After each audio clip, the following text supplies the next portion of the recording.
Саламатсыңарбы балдар. Бүгүн биз сабакта эр эмгегин жер жебейт деген тема боюнча сүйлөшөбүз. Биз бүгүн эмгек жөнүндө маалымат алабыз.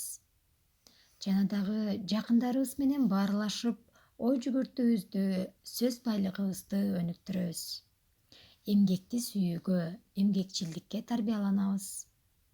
Балдар, эр эмгегин жер жебейт деген макалды уктуңар беле?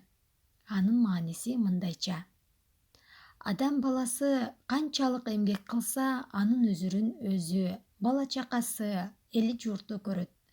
Ак эмгектин акыбети аларга ырыскы болуп кайтат.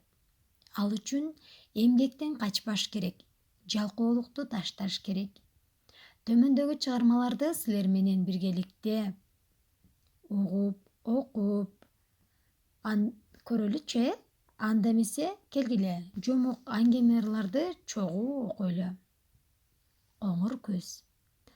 Буркурап согуп күзгү жел, буудайдын башын чайкаган, тамаша, эмгек, береке, талаанын бети жайнаган. Балкыган ысык жай менен балапан өсүп жетилди, энеси менен кош оттоп, ээлегип колун секирди. Буп-бурул тартып ала тоо, булутка башы сайылган, сап-сары болгон жалбырак самсаалап түшөт кайыңдан. Коюнга батпай береке, коңур күз артык баарынан. Алып келдиң коңур күз, айылыма эмгек жыргалын, ала тоодой заңкайып, кызылга толду кырманың деп Медин Албаев жазып кеткен экен. Эми балдар карагылачы, күз мезгили ырда кандай сүрөттөлүптүр? Ошол саптарды таап, көркөм окуп көргүлө. Анда кезектеги табышмакты айтып өтөйүн. Жандырмагын тапкыла. Айлана бүт алтын түс, айтчы билсең ал. Жандырмагын табабыз.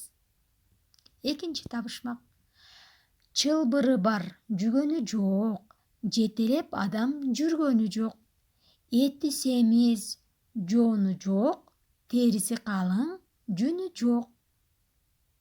Жандырмагын табабыз. Эки табышмактын жандырмагын табабыз да, кумурска менен жалкоо деген жомокту үйдө бир туугандарыбыз менен же болбосо ата энелерибиз менен биргеликте аткарып, аудио үн аркылуу же болбосо видео аркылуу жөнөтөбүз.